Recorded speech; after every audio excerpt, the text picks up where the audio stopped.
Praise the lord. ప్రభు అయిన యేసుక్రీస్తు నామమున మీ అందరికీ శుభములు తెలియపరుస్తా ఉన్నాను. మరి ఈరోజు పరిశుద్ధాత్మ దేవుడు మీకు ఇస్తున్న వాగ్దానము, నీకు కలిగిన భయములన్నిటిలో నుండి నిన్ను విడిపిస్తాను అని. మరి దావీదు దేవుని దగ్గర విచారణ చేసినప్పుడు ఆయన ప్రార్థన ఆలకించి ఆయనకు కలిగిన భయములన్నిటిలో నుండి విడిపించాడంట. మరి చాలామందికి చాలా రకాలైన భయాలు పట్టుకొని ఉంటాయి.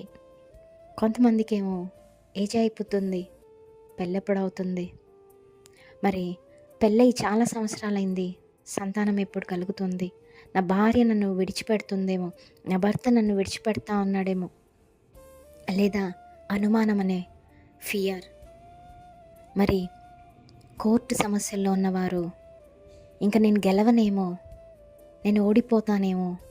ఇంకొంతమంది అయితే ఇంటర్వ్యూకి వెళ్తాను, ఇంటర్వ్యూ నేను సరిగ్గా ఇవ్వగలనా లేదా, నేను చదువుతూ ఉన్నాను, నాకు ఈ సబ్జెక్ట్స్ ఇంకెప్పటికీ రావేమో అనే భయము.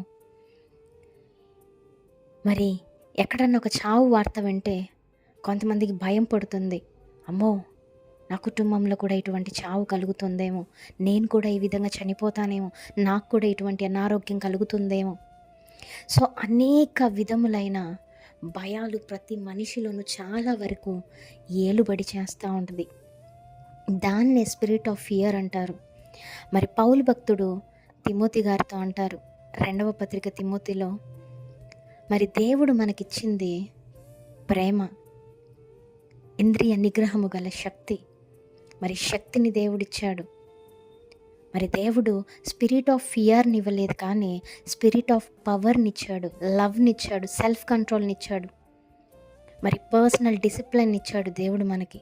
మరి వెల్ బ్యాలెన్స్డ్ మైండ్ని దేవుడిచ్చాడు.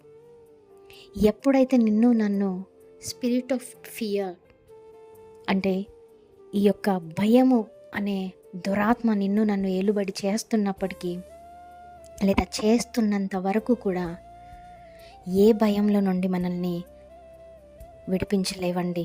సో స్పిరిట్ ఆఫ్ ఫియర్ని ఏలుబడి చేయనీకండి. యేసు నామములో దాన్ని బంధించండి. I bind every spirit of fear in the name of Jesus అని ప్రార్థన చేయండి, మెడిటేట్ చేయండి. డెఫినెట్గా he will delivers you from all your fears. Amen. Praise the lord.